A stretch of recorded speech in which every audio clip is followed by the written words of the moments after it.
De todas maneras,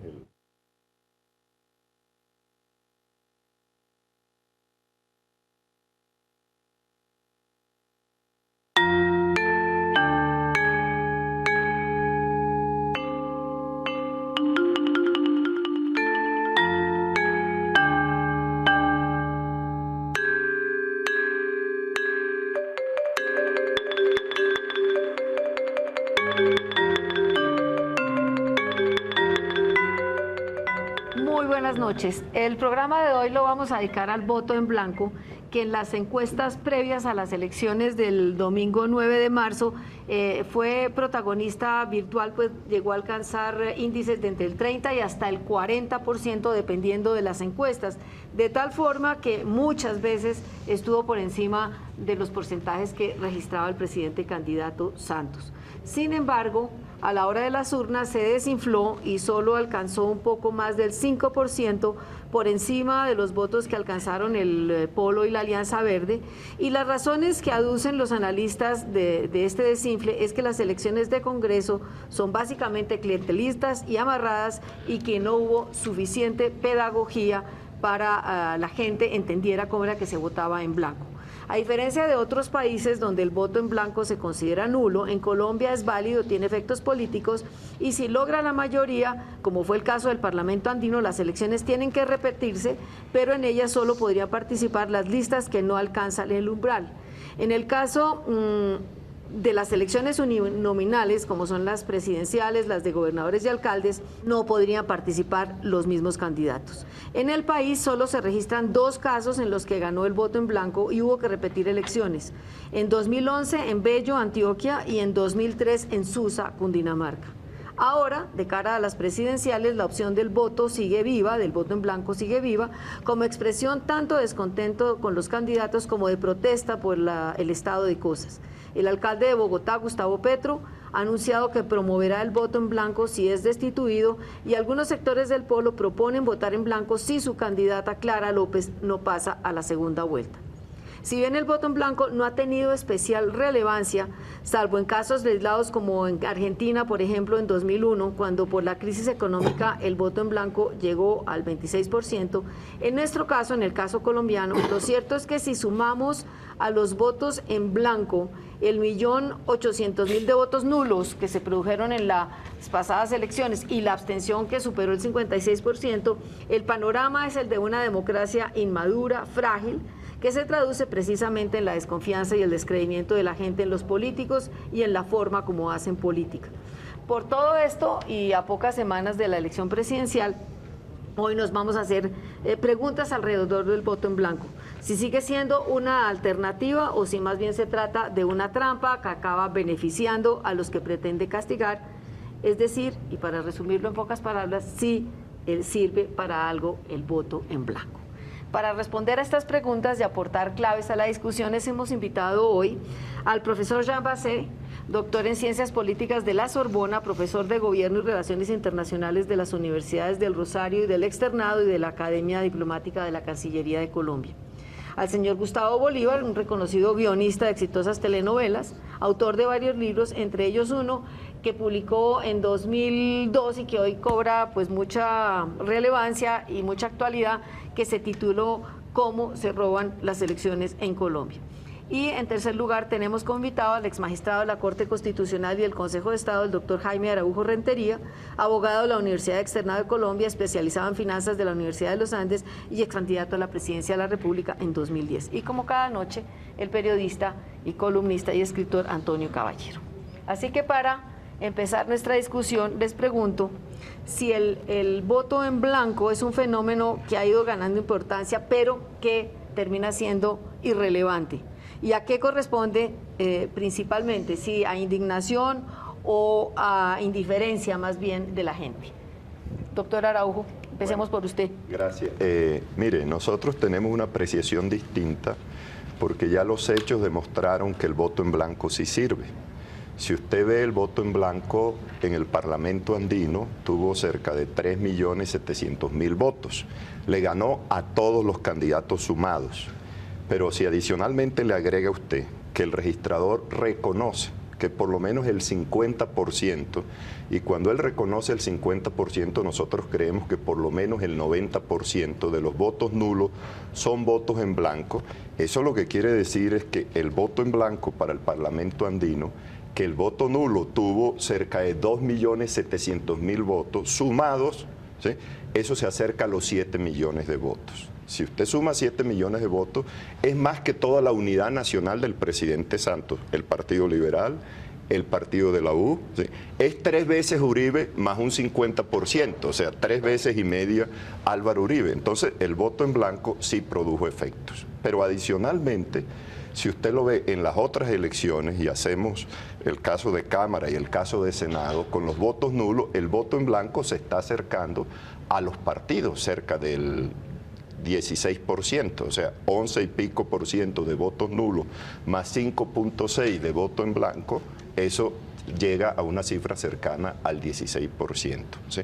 Entonces, el voto en nulo es parte del voto en blanco. Eso hay que dejárselo claro a las personas. ¿Por qué? Porque la registraduría diseñó un tarjetón donde producía por lo menos 3 votos nulos y eso hizo que se anularan las elecciones. Si usted marcaba 3 veces. Perdón, doctor Araujo, pero ese voto nulo no tiene efectos políticos. Claro que produce efectos jurídicos y políticos. El efecto jurídico ya lo sabemos porque lo tiene la Constitución. Es que las listas que no pasan el umbral cuando se trata de las pluripersonales, ¿sí?, no pueden volverse a presentar. Y las que se presentan tiene que ser con otros candidatos. Y en las uninominales es claro que el efecto jurídico los barre a todos. Y estamos hablando solo de efectos jurídicos. El efecto político es mucho mayor. Si en Colombia el voto en blanco gana en las elecciones presidenciales, lo que se abre necesariamente es una asamblea constituyente. Y una asamblea constituyente que nosotros lo hemos dicho claramente, es una constituyente por la paz, pero además por la paz con justicia social, porque nos quieren llevar al dilema o la guerra, o la paz pequeña, o la paz grande con justicia social. Pero eso vamos desarrollándolo en el curso del programa. Gustavo, ¿qué piensa usted de todo lo que estamos planteando? Bueno, mira. Y usted que fue uno de los promotores del voto en blanco, ¿cómo se siente frente a los resultados? ¿Optimista, decepcionado? ¿A qué atribuye ese desinfle del 30 y del 40 El voto en blanco no se ha desinflado porque en las elecciones para Congreso nunca alcanzó márgenes mayores a 19%. Fue la encuesta que lo situó más alto. Como es el doctor Araujo, si sumamos tarjetas no marcadas, la porción de votos nulos que corresponde a doble marcación, más los votos que sacó el voto en blanco, ahí está ese 19%. Pero yo le pregunto, ¿cómo saben que los votos nulos corresponden a doble marcación o no? O, por ejemplo, que hubieran podido corresponder también a gente que creyó que votar en blanco era simplemente doblar la papeleta y meterla. Porque hemos estado haciendo las encuestas de la gente, de cómo votó la gente, y por las redes sociales nos transmiten. Sí. Nunca nos explicaron, la registraduría hizo unos comerciales, unas propagandas diciendo cómo votar en estas elecciones, ubique el logo de su partido, luego el número de su candidato, pero jamás dijo, nunca habló del voto en blanco, premeditadamente. Entonces nosotros nos sentimos muy bien. Digamos, el resultado, no nos llamemos engaños, tampoco no fue el que queríamos. Sí. Hay que ser honestos en eso. Faltó pedagogía también. Pero si uno hace cuentas de lo que teníamos versus todos los que se opusieron al voto en blanco, que fue todos los partidos de izquierda, de derecha, de centro, pequeños y grandes, todos los medios de comunicación, más la registraduría, todos en contra del voto en blanco, creo que se obtuvo un resultado muy decoroso, pero que se le había advertido a la gente, las elecciones para Congreso son una meta volante. Nuestra meta está fijada en las presidenciales. El Alpe de Hues está en las presidenciales. Pero obviamente se genera un efecto como de desconsuelo. La gente cuando vota en blanco es porque está triste, porque no se siente representada. Entonces, si ve que su voto en blanco no tiene un efecto práctico, se puede desinflar. Y eso es lo que no queremos que pase. Profesor Bassé, yo quiero su opinión sobre este tema. Yo creo que efectivamente pues, hay ciertamente parte de los votos nulos y no marcados que son, entre comillas, votos blancos mal logrados. Yo no creo tampoco que se puedan sumar tan fácilmente todo esto como si fuera solo voto blanco, porque hay varios motivos por los cuales un voto puede ser nulo y el hecho de marcar nulo en ambas circunscripciones, digamos, es uno entre muchos otros. Entonces, yo creo que sí es substancial, pero tampoco es la totalidad, ¿no? Dicho esto, entonces yo me quedo con la cifra oficial, que es más o menos de 7 punto algo de voto blanco, sabiendo que está un poco subestimada, sabiendo que generalmente pues en las pasadas elecciones de 2010 al Congreso hubo un voto blanco de 4 punto algo, entonces más o menos se duplicó, vamos a decir, ¿sí? Ahora, efectivamente, pues el tema es que depende, digamos, de cuál es el efecto que queremos y en qué tipo de elección estamos. Yo creo que el voto blanco tiene efectivamente un efecto jurídico muchísimo más claro en una elección uninominal como la presidencial, y es ahí donde realmente de pronto puede tener una importancia mucho más grande. Pero yo les quisiera preguntar, Gustavo dice que todo el mundo se puso en voto en blanco, digamos, hubo una gran presión a no votar en blanco, especialmente de los partidos minoritarios, porque decía que eso los afectaba. Que de todas maneras, independientemente de que el grueso del Congreso, de los aspirantes al Congreso no le gustaran a la gente, había unas figuras que valía la pena votar por ellas. Menciono el caso, de, por ejemplo, del senador Robledo, que decía, votar en blanco es favorecer a las maquinarias tradicionales. ¿Qué piensan ustedes de eso? Pues, además, yo creo que cuando una persona vota en blanco no cree en ningún partido político y está en su derecho. Claro. Está en su derecho porque los partidos políticos todos han demostrado, si no es una alta cuota de corrupción, también mucha incapacidad de atraer también a las masas. Uno ve cómo en esta campaña, por ejemplo, los partidos minoritarios se dedicaron a despotricar del voto en blanco y no hubo una sola propuesta. En las convenciones liberal, conservadora, de la U y del Centro Democrático y del Verde nunca se hicieron proclamas ideológicas y de plataforma programática. Todo se ciñó a la mecánica electoral, a quién va primero, a quién va segundo. Entonces el país, los candidatos no ofrecen, como producto que son en época electoral, no ofrecen al elector un menú atractivo. Entonces tienen derecho a votar en blanco, y estas personas, en vez de atrapar a esas personas, a esos electores indecisos o a esas personas que están resueltas a no creerles, en la misma trampa. Empezaron a tratarlos mal, los matonearon muy feo, a la gente le decían idiota, le decían descerebrados por votar en blanco. Eso no puede pasar en un país donde la gente está cansada de la politiquería y de la corrupción. Yo creo que no supieron seducir. Yo creo que ese cansancio viene de hace muchísimo tiempo y se ha expresado tradicionalmente en la abstención. Exacto. La abstención que no tiene efectos jurídicos, efectivamente, pero sí los tiene políticos. Es decir, la legitimidad de unas elecciones en las cuales más de la mitad de la gente no vota, pues es bastante relativa. Sí, es que Yo tengo una visión sobre ese tema que usted señala. Por ejemplo, se hacía la crítica de que el voto en blanco atentaba contra el voto consciente de esos partidos. Pero si uno ve la premisa es falsa.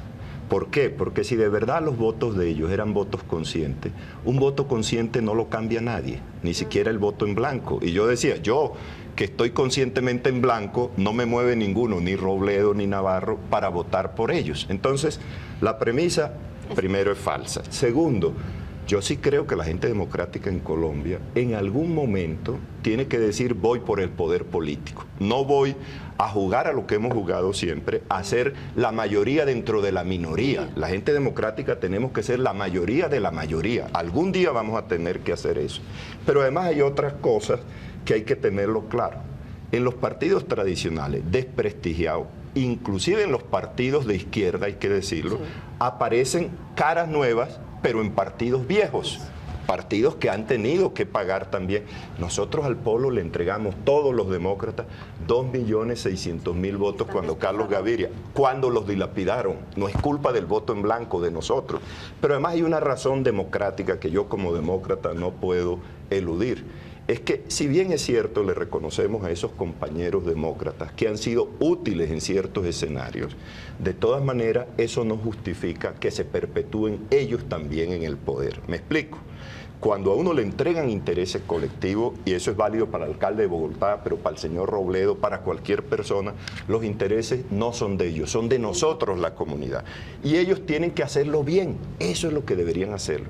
Cuando lo hacen bien, simplemente están cumpliendo con el deber, no están agregando nada nuevo. Pero adicionalmente, nosotros como demócratas tenemos que aceptar que aun cuando lo hacemos bien, tienen que venir otras personas a reemplazarnos y podrán hacerlo igualmente bien o mejor que nosotros. Entonces, el argumento de que ellos han sido buenos parlamentarios o buenos alcaldes no puede ser el argumento para que se perpetúen en el poder. Como demócratas no lo aceptamos. Quiero agregar algo ahí pertinente. También se cansó la gente de darle la oportunidad a estos candidatos que se autoproclaman, bueno, a los que sabemos que, digamos, no tienen prontuario y que son pocos, de que lleguen al Congreso, están ahí 12 años, por ejemplo, Navas Talero lleva 16 años, va para 20, Robledo lleva 12, va para 16, y si uno mira la misión de ellos no se ha cumplido, pero no porque ellos no quieran, no los quiero criticar, es porque no los dejan. Por ejemplo, ¿a cuántos TLC se ha opuesto Robledo y el Pueblo Democrático? A todos los 7 que hemos aprobado. ¿Y a cuántos han podido detener? A ninguno. No pudieron los candidatos éticos detener la reforma de la justicia y les aprobaron en su cara 8 debates, y si no es por nosotros, los de las redes sociales, la sociedad civil, que fuimos los que detuvimos en últimas ese abrupto, el presidente no sale a bloquear esa ley. O sea, ellos no pueden hacer nada, están maniatados, son muy poquitos. Las mayorías reales somos los que no votamos. Pero los que hemos estado por fuera deben rendirse y no hacer, digamos, tratar de hacer la tarea. Están legitimándolos, porque ellos necesitan que la votación sea 95-3. Entonces, con esos 3 votos de 2-3 buenos, legitiman. Yo voy a dar un argumento que es de Gustavo, pero que... Yo quisiera volver a los resultados realmente porque es interesante. Yo creo que, digamos, hubo menos votos blancos de lo que de pronto se esperaba por las encuestas, pero sí hubo efectos absolutamente claros cuando uno se pone a mirar no el nivel nacional de votos blancos, sino cómo se reparten en el territorio. Y eso es muy importante. Hubo 7-8, digamos, nacional, pero acá en Bogotá, por ejemplo, hubo 12-13%. ¿Sí? Hubo casi nada de voto blanco en la costa caribe, casi nada en la costa pacífica. Hubo muchísimos en el altiplano cundiboyacense. ¿Qué significa? El resultado de esto, se quemaron los senadores de Boyacá, los candidatos de Boyacá. ¿Cree que pudo haber influido todo lo de los paros agrarios? Claro. Totalmente. Entonces acá hay un efecto protesta clarísimo que tuvo efectos muy reales. En Bogotá, el efecto es que efectivamente hubo menos espacio para los candidatos de opinión habituales, tipo efectivamente los de izquierda, los independientes, etcétera. ¿Sí? Entonces yo creo que los efectos concretos, reales, empíricos, digamos, que podemos ver de los resultados, sí los hay, ¿sí? Y es que finalmente, y ahí sí es un poco un problema, me parece, en el Congreso, la elección de la composición del Congreso de hoy ha pesado muchísimo más las dos costas, con el peso del clientelismo, digamos, que Bogotá y las grandes ciudades. Entonces, lo del altiplano cundiboyacense puede ser simpático por el lado de protesta, de reacción, digamos, al paro agrario. Lo de la pérdida de peso del voto de opinión de las ciudades, me parece que es un poco más problemático, ¿no? Bueno, doctor Rentería, me dicen que interrumpa un momentico, le doy la palabra al regreso después de unos minutos.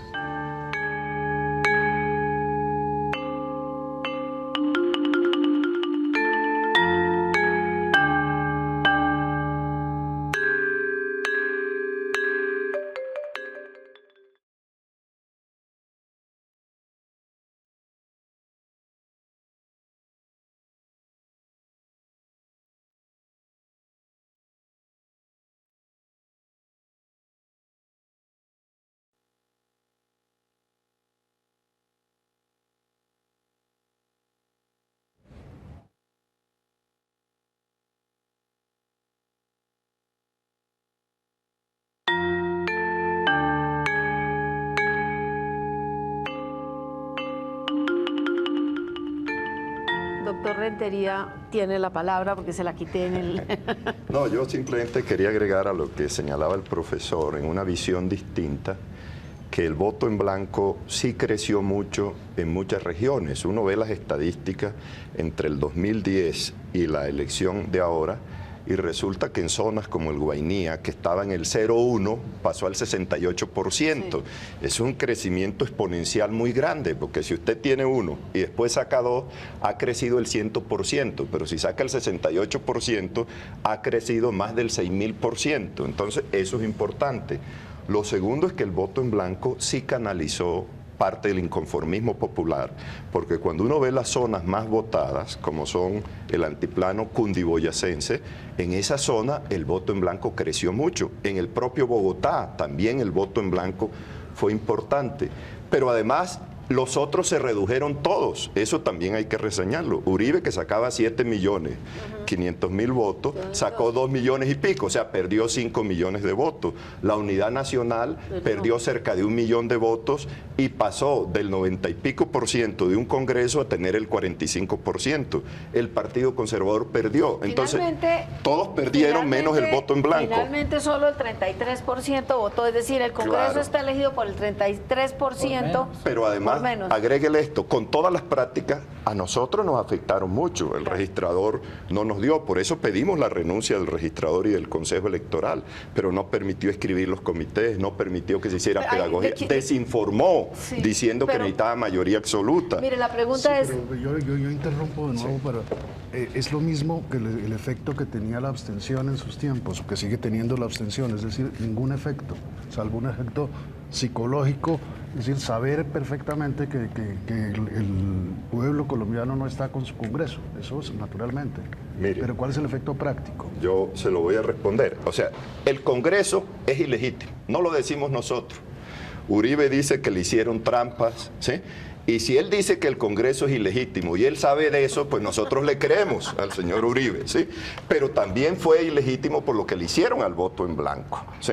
Los efectos jurídicos están. El Parlamento andino se fue, ¿sí?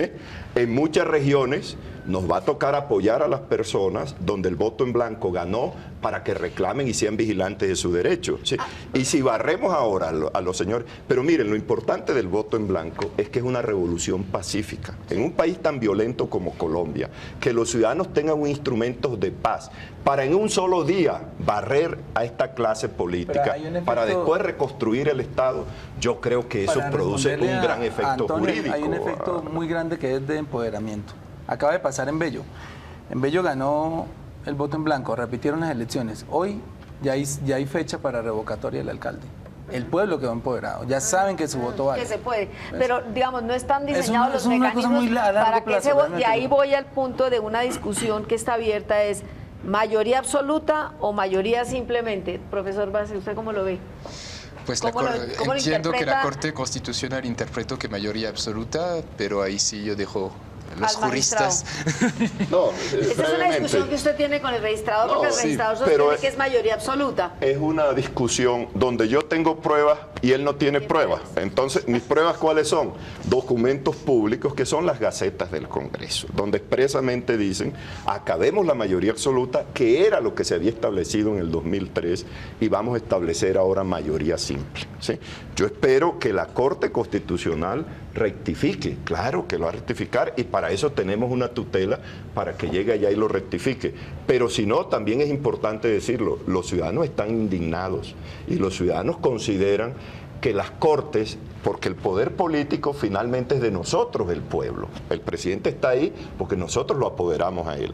Está el Congreso también, e igual eso vale para los jueces. Entonces los ciudadanos no entienden cómo los jueces, y en este caso el Tribunal Constitucional, que es garante de los derechos, termine siendo verdugo de los derechos. Nosotros hemos ya formulado una queja ante la Comisión Interamericana de Derechos Humanos. Esperemos que la Corte rectifique, pero si no, la gente del voto en blanco los va a denunciar, y además de eso ya hay quejas en los organismos internacionales del Estado. Usted decía que el registrador no dejó inscribir comités. Le pregunto, si se inscribe un comité, el comité tiene que llenar unos requisitos, los mismos de cualquier candidato, firmas, tener pólizas, y tiene derecho a la reposición de votos. ¿Qué sentido tiene, si uno no cree en el sistema electoral, si cree que todo está corrompido, inscribirse y esperar que le devuelvan plata para eso no deslegitima el mensaje? Pregunto. No, si uno por principios no cree que el voto en blanco deba ser cobrado, porque es un voto puro, independiente, legítimo, uno si nosotros por principio no queremos dinero, deberíamos tener el derecho a inscribirnos y a tener los medios de comunicación para hacer la campaña. No nos dan esa opción. O se inscribe o no se inscribe. Si nos inscribimos, pues obviamente vamos a desvirtuar toda la campaña porque la gente va a decir, ustedes están en esto por dinero. Plata, sí. por oportunistas. Y nosotros renunciamos a eso por principios. Sí. Pero no nos dan esa opción. Tampoco nos dan la opción de vigilar los votos en blanco. Y si hubo fraude en estas elecciones, que a mi modo de ver, por lo que he investigado el tema, es segurísimo, ¿qué no habrán hecho con el voto en blanco que no tuvo un solo testigo electoral en todo el país? Un solo testigo electoral. Ustedes no pudieron poner en ninguno de sus... Pero sí los pedimos. Y los hay que denunciarlo porque los pedimos. En una carta común. Si le quitan votos a un partido como el de Uribe, que me imagino que está muy bien organizado y tuvo testigos por todo el país, ¿qué habrán hecho con el voto en blanco que no tuvo uno solo testigo? Ni uno solo. Profesor Bacé, usted que conoce los sistemas electorales de otros países y que ve esta situación, ¿cómo se explica que en Colombia el voto sí tenga efectos políticos y en los otros países no? Es decir, ¿por qué ese como fenómeno tan raro? Sí, es bastante interesante cuando escucho a mis colegas, digamos, decir que el voto blanco no tuvo garantías, porque es un poco paradójico, porque digamos que Colombia es de los muy pocos países donde hay estos efectos jurídicos de rehacer la elección. Bueno, políticos los hay en todas partes, digamos, independientemente de que se cuente o no, pero digamos, Colombia sí, digamos, ha querido dar al voto blanco unos efectos jurídicos fuertes, y yo creo que tiene que ver con una cierta tradición, digamos, de desconfianza con respecto a la representación política, yo creo, digamos, más allá de quiénes son los representantes, por lo menos desde la Constitución de 91, me parece que hay esta desconfianza es bastante fuerte.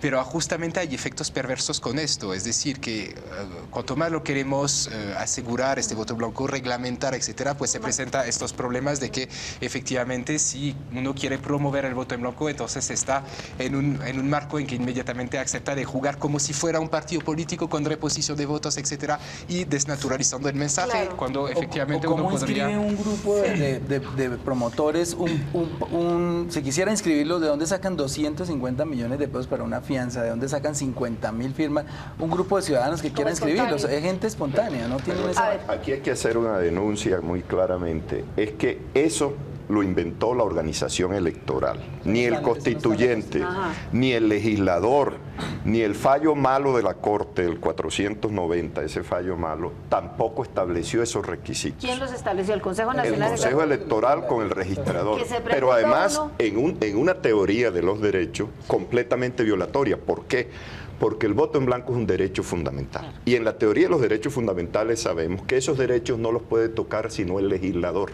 Nunca lo pueden tocar los gobiernos. Es más, el propio legislador tiene que respetar el núcleo esencial de un derecho fundamental. El legislador no puede decir en Colombia, ahora las reuniones son de yo con yo. ¿Por qué? Porque el derecho de reunión parte del supuesto de una pluralidad. Entonces, este derecho del voto en blanco, que es un derecho fundamental, es un derecho que no lo puede tocar ni la organización electoral ni el registrador. Y nuestra demanda lo que dice es eso.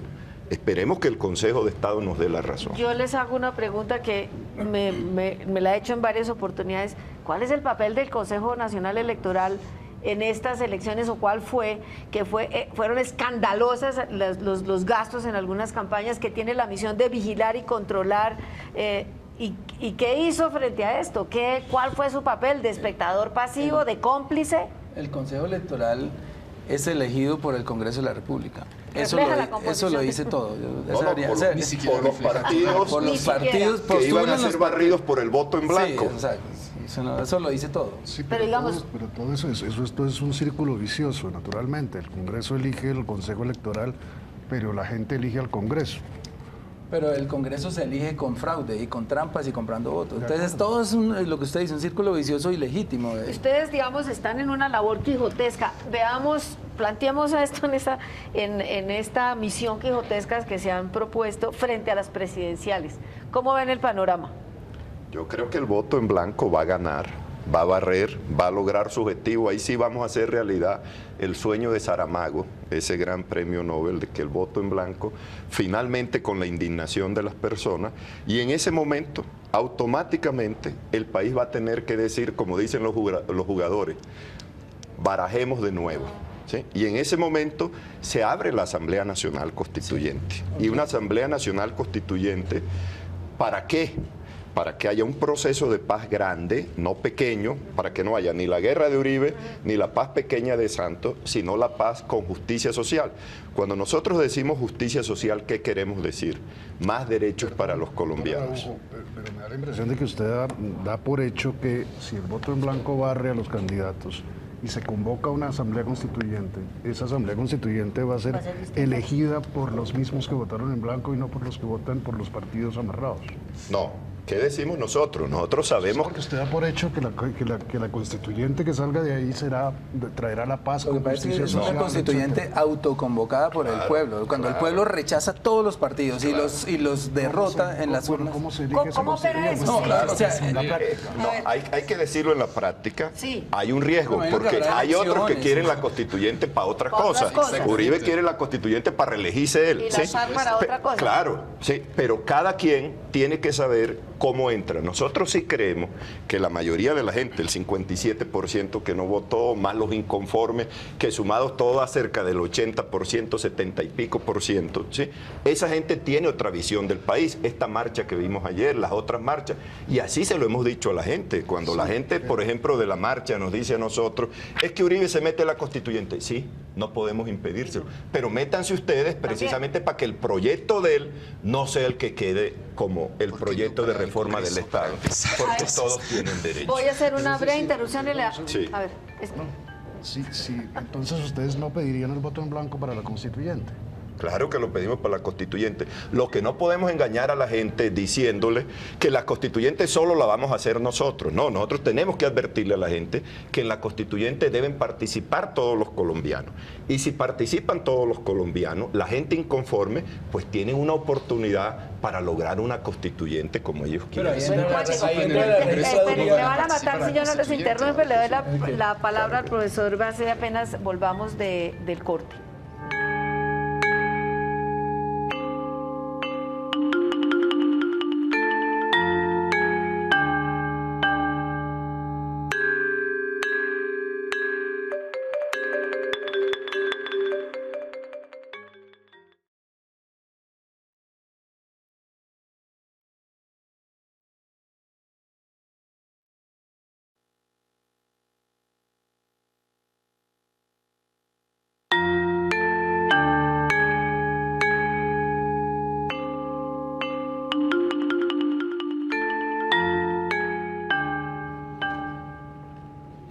Bueno, profesor Base, usted estaba viendo aquí como con ciertos puntos de interrogación la propuesta digamos, hacia dónde tiende el voto en blanco. Ellos creen que va a derivar, si gana, en una constituyente. ¿Usted qué riesgos le ve a eso o qué posibilidades le ve? A ver, yo evidentemente soy mucho más escéptico que mis colegas ahí que promueven el voto en blanco sobre el mecanismo. Yo creo que es un mecanismo que realmente tiene un efecto muy útil y muy interesante en situaciones particulares. Es decir, cuando hay una restricción por cualquier razón de la oferta política que hace que los candidatos que se presentan o son los mismos o se han puesto de acuerdo antes y entonces solo hay uno, cosas por el estilo. Es lo que pasó en Bello, por ejemplo, en 2011, ha pasado, digamos, en el ámbito local. Ahí sí me parece perfecto, ¿sí? Por eso, digamos, en una elección uninominal me parece bien. Al Congreso, así, para reflejar un descontento generalizado, yo estoy un poco más escéptico porque realmente no propone alternativa realmente. Y entonces asumir que después va a haber una asamblea constituyente y que ahí sí los electores como por magia se van a volver serios y van a votar a conciencia y no sé qué, cuando no lo hacen en el Congreso. Yo pienso que es mucho, digamos, pensar mucho con el deseo también, ¿sí? ¿Por qué no jugar, digamos, con las instituciones que hay y desde el Congreso pues intentar cambiar las cosas más bien, ¿sí? Lo que yo veo de todas maneras es que no, ¿por qué van a cambiar los electores entre una elección y otra? Entre una elección para el Congreso. Son los mismos que piden que les den cosas por el voto. Bueno, sí. Si se trata de los mismos. Y como es imposible que no gobierne nadie, es decir, la anarquía es un sueño completamente inalcanzable, porque siempre habrá quien gobierne, porque la naturaleza tiene horror del vacío, digámoslo así. ¿Quiénes serán los elegidos a esa constituyente que usted espera ya tan limpia y que conducirá a la justicia, a la paz con justicia social? Bien, entonces yo diría esto. Lo primero es que nosotros no aceptamos el determinismo, hay que decirlo claramente, que estamos condenados como en 100 años de soledad a ser la estirpe maldita, ¿sí? No lo aceptamos. Nosotros sí creemos con Kant que hay una segunda oportunidad sobre la claro, tierra. y que los hombres pueden tomar su destino en sus manos. Entonces, por principio, no aceptamos el fatalismo que tenemos que hacerlo. Segundo, en Colombia hay muchas formas de política que no existen ni en Francia ni en otros países. Gústenos o no, la guerrilla es una forma de política. Hay que decirlo claramente. No estamos de acuerdo con la lucha armada, pero es una forma de hacer. Pues han puesto Las marchas es una forma de hacer política. Pero no son formas de gobernar. No. Las marchas no son, Y de reformar. no son gobierno. Si me dejan terminar, yo termino. Entonces, estoy diciendo que es que en Colombia no es cierto que la única manera de hacer política es a través de las elecciones. O sea, el pueblo colombiano hace política a través de distintas maneras, que pasan desde la marcha, las mingas indígenas y todas esas cosas. Ahora, esas personas, y yo en eso coincido con ustedes, tienen que participar en el proceso precisamente para evitar que los mismos se apoderen del proceso. Pero si esas personas participan, yo sí creo que podría haber una constituyente diversa. No por azar, la constituyente del 91 fue distinta a la del 86. Podemos decir muchas cosas, pero gracias a que estuvo el M-19 ahí, hubo unos derechos que antes no teníamos. Entonces, si esta gente, los estudiantes, la MANE, los indígenas, los campesinos y todos esos sectores que hacen política por fuera de lo electoral, descubren que el voto en blanco de verdad es una revolución pacífica como es, en un día, sin necesidad que acudir a las armas, no hay duda que se abre un proceso interesante. Y si ellos participan, pues lógicamente el riesgo será menor. Yo confieso que hay el riesgo. Participan organizados políticamente como partidos. No necesariamente como partido, es que la propia Constitución lo dice, hay movimientos políticos, o sea, no necesariamente partidos. Mire, Pero Gustavo y yo podemos tener diferencias en muchas cosas. Yo creo que si nos ponemos a sumar, pero también podemos tener puentes para ponernos de acuerdo en las cosas elementales, ¿sí? Entonces, yo sí creo que en Colombia es posible hacer eso, hacer un frente amplio de gente. Para responder de un acuerdo. a lo que dice Antonio, el peligro que sí existe de que a la constituyente lleguen los mismos y las reformas que hagan sean peores a lo que ya tenemos, que es un peligro, se resuelve abriendo un poco, quitándole tanto candado a la democracia que le ha puesto el Consejo Electoral y el registrador. Estamos llegando a una restricción democrática muy parecida a la que hubo en los años 50 y 60 con el Frente Nacional, porque en última el partido de la U, Cambio Radical, todo eso es el mismo bipartidismo. Pero no están dejando participar. En este proceso hemos hecho un recorrido por el país y he encontrado líderes muy valiosos que me dicen nunca me he podido inscribir a una candidatura. Primero porque me tengo que entregar a un partido corrupto. Yo no quiero que mis votos vayan al Cambio Radical, al Partido Liberal, al Conservador ni de nada. Y segundo, me ponen me piden unas garantías que yo jamás podría tener. Entonces, ¿cómo si hay un proceso constituyente, todas estas personas pudieran llegar allá? Claro, eso es válido, pero también vivimos después de la constituyente del 91 la proliferación de partidos de garaje, que tuvo que haber unas Yo reformas. no sé por qué eso era malo, yo no sé por qué eso era Porque malo. había, Porque esa es la libertad, si se quiere parar un loco a decir yo arreglo este país y vota por él la mamá de sus niños. Pero si todavía sobreviven familias empresas como el señor Pero yo sí creo en esa libertad. A mí me parece que era mejor ese modelo que el que hay ahora.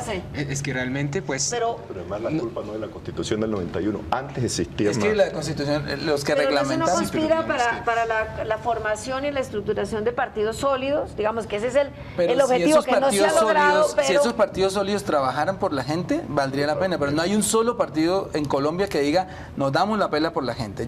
Son carteles de avales, son personas que llegan a representarse a sí mismas, son personas que llegan a representar los intereses de las mafias que los eligen. También. Entonces aquí no vemos partidos del lado del pueblo. Los buscan cada 4 años, los usan como prostitutas, los votan, vuelven y los buscan a los 4 años. No significan que sean necesarios. Ahí yo creo que el peligro es volver a recaer en lo que estaba diciendo, esta desconfianza hacia la representación que nos lleva a esta idea de que entonces todo el mundo se representa a sí mismo. Lo que es absurdo es acabar con la representación y entonces es una especie de utopía participativa, no sé qué, que finalmente no es democrática, porque si participamos todos realmente... Es un control social a ese sistema de democracia participativa. Además, Gustavo, hay que decirlo si no claramente. están votando por mí porque no lo estoy representando. Entonces el partido tiene que decir, voy a poner unos candidatos en la lista más responsables, sin prontuario político, sin prontuario jurídico, a ver si la gente corresponde. Y correspondemos. Mejorar los partidos, es un control social. Pero no necesariamente. Mira, yo era amigo de eso, pero yo sí creo que hay que reflexionar con realidades. Y en la realidad de Colombia, los partidos políticos no hicieron lo que tenían que hacer. Entonces, en este momento nos toca abrir otra vez los partidos. Yo lo digo, yo que era amigo de los partidos, ¿sí? Entonces nosotros no podemos seguir con el cuento de que, porque el Partido Liberal también se convirtió en un partido de familias, no nos echemos mentiras, y el Partido Conservador es un partido, claro, es un partido de familia, y el Polo también, y todos están haciendo lo mismo. Entonces nos toca hacer la apertura en algún momento. Pero como dice Antonio, ¿qué garantiza que no volvamos a las mismas, pero con... No, pero yo iba a terminar diciendo esto. Sí. Si a mí me preguntan, y en eso yo confieso mi vocación rusoniana, lo digo aquí delante del profesor, ¿sí? Y es que yo sí soy amigo de la democracia directa. El cuento de que nosotros tenemos que hacer solo democracia representativa no me gusta. Yo soy amigo de la democracia de Grecia, donde el pueblo lo hace. La Constitución del 91 habló de eso. No, pero además, hoy en día hay cosas técnicas que la permiten, comenzando por el computador y los internet y todo eso, para que la gente esté... moderna pasa por construcción de identidades colectivas que se crean a través de los partidos, entre otras, no solamente, y no en que cada uno participa para... No creas que los campesinos que participaron ayer, porque no están con el Partido Liberal y el Partido Conservador, no tienen claras sus ideas de que quieren tierra en Colombia y de que quieren reforma agraria. Es un colectivo, estamos hablando de una identidad colectiva y no de yo frente a mi Facebook. Claro. ¿Sí? No, también. Lo que pasa es que eso te facilita técnicamente, porque ¿por qué tienes tú que ir allá a hacer lo mismo de la máquina? Hazla desde tu casa y de esa manera ahí no hay debate. Bueno, cada cual da su opinión sin debate, sin discutir y sin... Es que el momento de votar es distinto al debate. Es distinto al debate. Están dando los debates que no dan los partidos. Yo sí creo que tenemos que cambiar. El cuento de que nos tienen que meter democracia representativa exclusivamente no. No, pero la Constitución consagra mecanismos de participación. Otra pregunta más concretica.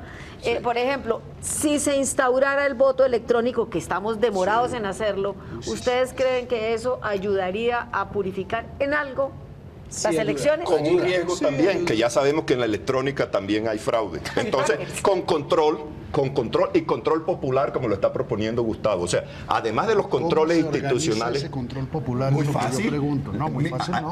Claro, se lo voy a decir, si me lo deja explicar. Hay mucha gente que sabe de sistemas, que pertenece a la sociedad civil, y se les permitieran a ellos acceder al control, lo harían. Si a nosotros nos hubieran permitido ir, claro. No, es que los genios no solo están en la administración, están fuera. No, otro partido no, sociedad civil. Estoy diciendo sociedad civil. Mire, si a nosotros nos hubieran permitido llevar unos técnicos para que mirara lo del voto en blanco, los hubiéramos llevado. Lo que pasa es que no nos dejaron llevarlo. Mire, entonces, control institucional y control popular, eso lo estamos proponiendo nosotros. De la democracia directa de la que habla el doctor Araujo, por ejemplo, por lo menos funcionara para las reformas constitucionales.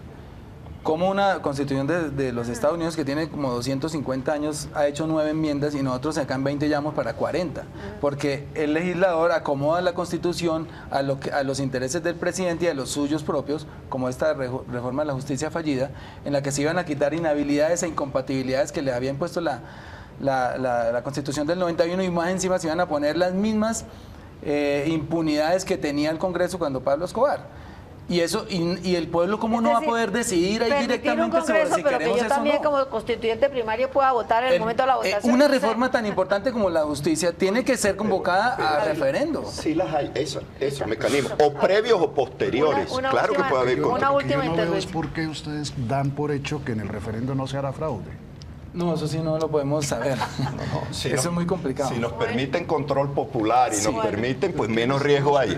Es decir, A los que estamos con el voto en blanco. Y a usted también, si quiere participar y apoyarnos en eso, bienvenido, porque el voto en blanco no es de nadie, tiene esa ventaja, que es de todos y no es de nadie. Si todos colaboramos en el control, lo hacemos. Pudiéramos dedicar más tiempo a esta discusión. Les agradezco a los invitados que nos hayan acompañado. Creo que ha sido muy interesante el debate y a ustedes los invito el próximo martes a la misma hora por este canal. Muchas gracias y buenas noches.